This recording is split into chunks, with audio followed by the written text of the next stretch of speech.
చిలకలాగా ఉంది చిలకడ దుప్ప.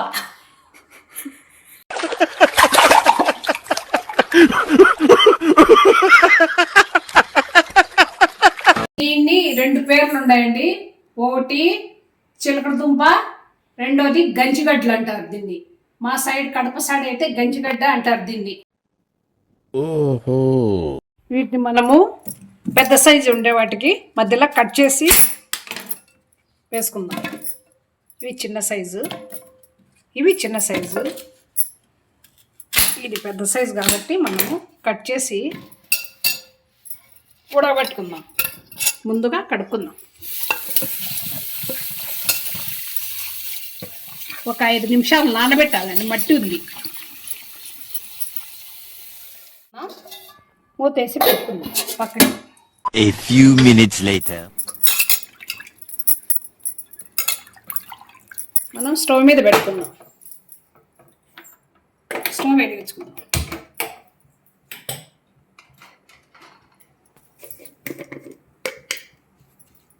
ఇవి తీపుగా ఉంటాయి కాబట్టి ఉప్పు మేము కొద్దిగా వేసుకుంటాము. వేసుకునే వాళ్ళు వేసుకోవచ్చు, లేదంటే అట్లే తినచ్చు. కుక్కర్లో వేసుకుంటారు. మనం దీంట్లో వేసి ఉడకబెట్టుకుందాం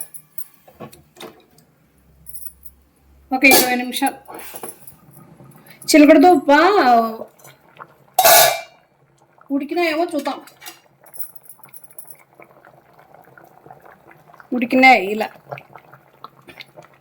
ఇలా ఉడకాలి.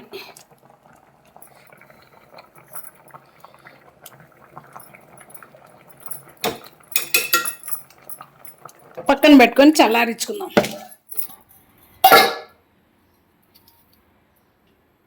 చిలకడ దుంప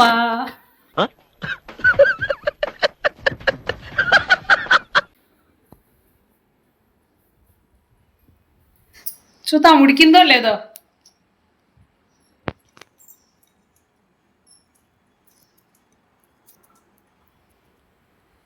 ఇలా తినాలి, ఇలా కాదు.